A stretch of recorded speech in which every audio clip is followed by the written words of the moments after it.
إنهم في وجوههم أنهار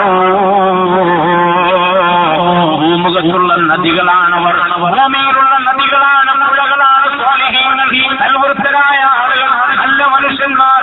ഭൂമിക്ക് മുകളിലുള്ള നദികളാണ്. എന്താ നദികളുടെ പ്രത്യേകത? ബിമാഇ നഹരിൻ ഫസാലത്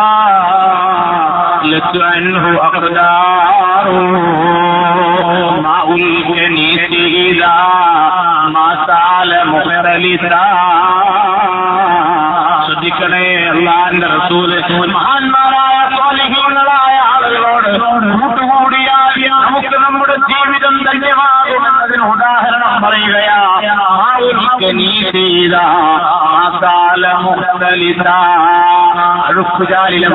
അഴുക്കുചാലിലെ വെള്ളം, ഓടയിലെ വെള്ളം ഇങ്ങനെ ഒഴുകിച്ചെന്ന് അത് പുഴയിലേക്ക് കൂടിച്ചേർന്നാൽ നമുക്കറിയാമല്ലോ, ഈ പ്രദേശത്ത് നിന്ന് ഒഴുകി പോകുന്ന അരിച്ചാലിലെ വെള്ളം മൂലം കുത്തി ഒഴുകുന്ന മഴയത്ത്, മൂലം കുത്തി പെയ്യുന്ന മഴയത്ത് ഒഴുകുന്ന അരിച്ചാലിലൂടെ അതാ അഴുക്കുകൾ ഇങ്ങനെ ഒഴുകിയിട്ട് ചളികളർന്ന വെള്ളം അതാ കുന്തിപ്പുഴയിലേക്ക് ചെന്നു ചേരുമ്പോ, കുന്തിപ്പുഴയോട് ചേരുമ്പോ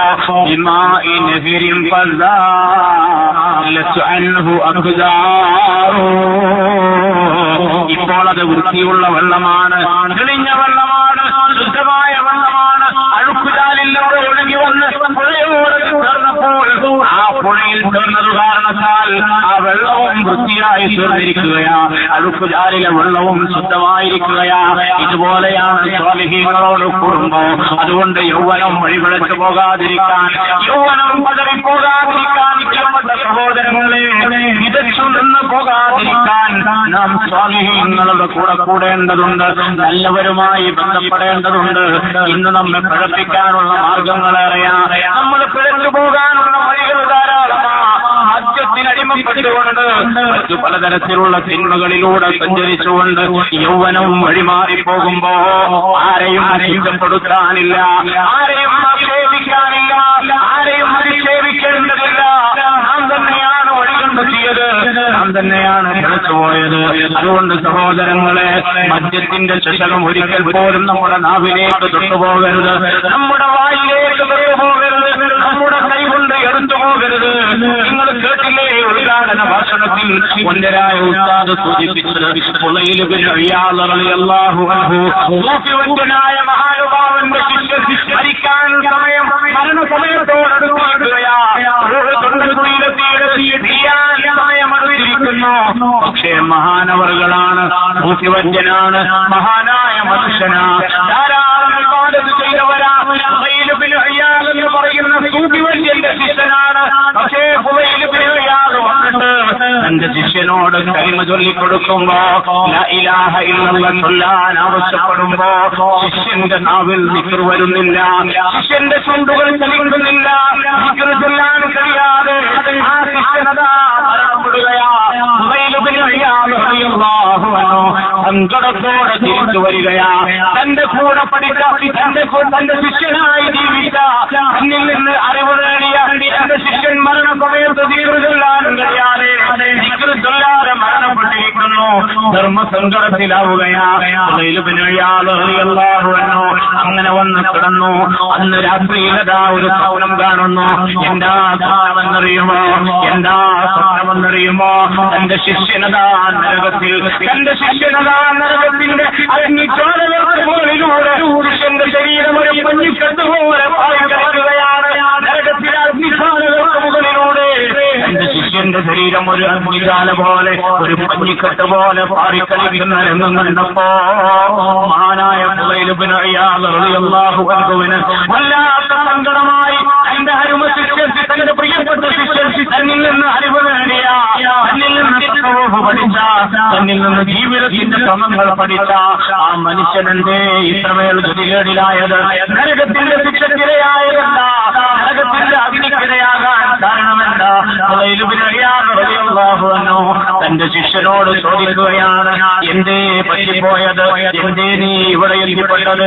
എന്താണ് നീ നരകത്തിന്റെ അഗ്നിജ്വാലകൾക്ക് മുകളിൽ ഒരു പഞ്ഞിക്കെട്ട് പോലും വാരി കഴിക്കാനും കാരണമെന്താ എന്ന് ചോദിക്കുന്ന സമയത്ത് അത് അവിടുത്തെ ശിഷ്യൻ ഫുളൈൽ തങ്ങളോട് പറയുന്ന മറുപടി എന്താ? മാരകമായ ഒരു രോഗം എനിക്കുണ്ടായിരുന്നു, അസഖ്യമായ വേദനയുള്ള, താങ്ങാൻ കഴിയാത്ത വേദനയുള്ള ഒരു രോഗം എനിക്ക് പിടിപെട്ടു. ഞാൻ പല ഡോക്ടർമാരെയും കണ്ടു ചികിത്സ തേടി, പക്ഷേ അസുഖത്തിന് കുറവുണ്ടായില്ല, അസുഖത്തിന് കുറവൊന്നില്ല. അങ്ങനെ ഞാൻ ഒരു ഡോക്ടറെ കണ്ടു. ഡോക്ടറിനോട് മരുന്ന് നിർദ്ദേശിച്ചത് വർഷത്തിലൊരിക്കൽ ഒരു കോപ്പ കള്ളു കുടിക്കണമെന്ന. ശ്രദ്ധിക്കണേ, കേൾക്കണേ എന്റെ പ്രിയപ്പെട്ട യുവാക്കളെ, ഒരു തവണയെങ്കിലും മദ്യചതകം ചുണ്ടോടടുപ്പിച്ചുവെങ്കിൽ, ഒരു തവണയെങ്കിലും അറിയാതെ ദൗർബല്യ നിമിഷങ്ങളിൽ മദ്യത്തിന്റെ വഴിയെ പോയെങ്കിൽ ശ്രദ്ധിക്കണേ. ഫുളൈൽ തങ്ങളോട് ആരും മറുപടി പറയുന്നത്, അല്ലയോ എനിക്ക് മരുന്ന് നിർദ്ദേശിച്ചത് വർഷത്തിലൊരിക്കൽ ഒരു കോപ്പ മദ്യം കുടിക്കണമെന്ന. ആ നിർദ്ദേശം എന്റെ രോഗം മാറണമെന്ന മോഹത്തോടുകൂടി, അസുഖം മാറണമെന്ന കൊതിയോടുകൂടി ഒരുപാട് പ്രയാസപ്പെട്ട് നടക്കുന്ന ഞാൻ, ഒരുപാട് വിഷമം കഴിച്ച ഞാൻ, രോഗമൊന്ന് മാറാൻ വേണ്ടി വർഷത്തിലൊരിക്കൽ ഒരു കോപ്പ കള്ളു കുടിക്കാറുണ്ടായിരുന്നു. ഒരു തവണ ഞാൻ കള്ളു കുടിച്ചിട്ടുണ്ട്, ഒരു തവണ ഞാൻ കള്ളു കുടിച്ചു പോയി.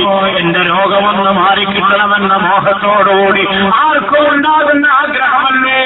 അടുത്ത രോഗം വരുമ്പോ അത് മാറിക്കിട്ടാൻ ഏത് വഴിയും സ്വീകരിക്കുമല്ലോ, അത് മാറാൻ നമ്മൾ എന്ത് പ്രയാസവും സഹിക്കുമല്ലോ.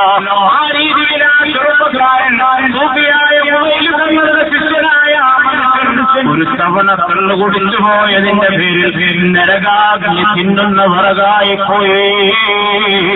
നരകാഗ്നിക്ക് മുകളിൽ മാറിക്കടിക്കുന്ന മഞ്ഞിക്കെട്ടായി അവിടുത്തെ ശരീരം പരിണമിച്ചുവെങ്കിൽ എന്റെ പ്രിയപ്പെട്ട ചെറുപ്പക്കാരെ, മദ്യത്തിന്റെ പ്രയാസങ്ങൾ അത്ര വലുതാണ്. മദ്യമുണ്ടാക്കുന്ന വിപത്ത് വലിയ നാശകമാണ്. അല്ലാഹുവിന്റെ റസൂൽ പറഞ്ഞില്ലേ, അൽ ഖംറു ഉമ്മുൽ ഖബായിസ്, സകലമാന വൃത്തികളുടെയും താക്കോലാണ്, എല്ലാ വൃത്തികതകളുടെയും മാതാവാണ് മദ്യം. മദ്യപിച്ചുവെന്ന് പിന്നെ തെറ്റുകളല്ല, നന്മകളായി തോന്നില്ല, തെറ്റുകളായി തോന്നില്ല. യുടെ ചരിത്രം 400 വർഷത്തോളം മലമുകളിൽ ഒരു കാടിനുള്ളിൽ പോയി പണത്തിനകത്ത് ചെന്നുകൊണ്ട് അല്ലാഹുവിനെ ഇബാദത്ത് ചെയ്ത മഹാനായ ബർദീസ എന്ന് പറയുന്ന മനുഷ്യൻ, അതാ മനുഷ്യന്റെ ജീവിതത്തിലേക്ക് അല്ലാഹുവിന്റെ പരീക്ഷണം കടന്നു വരികയാണ്. പ്രിയപ്പെട്ട സഹോദരങ്ങളെ, ബർദീസയുടെ മഹത്വം എന്തായിരുന്നു എന്നറിയോ? ബർദീസ അല്ലാഹുവിലേക്ക് കൈയുയർത്തിയിട്ട് പടച്ച റബ്ബിനോടൊരു കാര്യം ചോദിച്ചാൽ അപ്പോൾ അല്ലാഹു സാധിപ്പിച്ചു കൊടുക്കുന്ന വിധത്തിലേക്ക്, അത്തരം മഹത്തായ ഉന്നതിയിലേക്ക് നടന്നു വന്ന മനുഷ്യരാ. ആ കാണുന്ന പർവ്വതത്തിലേക്ക് ചൂണ്ടിയിട്ട് അല്ലാഹുവേ ആ പർവ്വതം എനിക്ക് നീ സ്വർണ്ണമലയാക്കി തരയണമേ എന്ന് ബർദീസ പ്രാർത്ഥിച്ചാൽ, ബർദീസ അങ്ങനെ എന്നാലും പ്രാർത്ഥന നടത്തിയാൽ ആ പ്രാർത്ഥന തീരേണ്ട താമസം ആ പർവ്വതം സ്വർണ്ണ കുർബാനമായി മാറുമെന്ന്. അതാണ് ബർദീസയുടെ മഹത്വമെങ്കിൽ ആ ബർദീസയുടെ ജീവിതത്തിലേക്ക് അല്ലാഹുവിന്റെ പരീക്ഷണം കടന്നു വരികയാ. എങ്ങനെയാ പരീക്ഷണം കടന്നു വരുന്നതെന്നറിയോ? മലമുകളിൽ കാട്ടിനുള്ളിൽ ഇബാദത്ത് ചെയ്തുകൊണ്ട് ജീവിക്കുന്ന ബർദീസയുടെ ജീവിതത്തിലേക്ക് ഒരു പണ്ഡിതൻ കടന്നു വരികയാ, ഒരു സൂഫി കടന്നു വരികയാ. എന്താണ് ആ സൂഫിയുടെ പ്രത്യേകത? നീണ്ട കുപ്പായം ധരിച്ച്, നീണ്ട താടി വെച്ച്, തലപ്പാവ് ധരിച്ചുകൊണ്ട് കണ്ടുപോയാൽ സുഹൃത്തുക്കളുടെ ഒരു മനുഷ്യരൂപമായി, നന്മയുടെ ഒരു മനുഷ്യകോലമായി, അതാ ഒരു സൂഫിയുടെ രൂപത്തിൽ ബർദീസയുടെ പർണശാലയിലേക്ക്, ധ്യാനകേന്ദ്രത്തിലേക്ക് അതാ സൂഫി കടന്നു വരികയാണ്.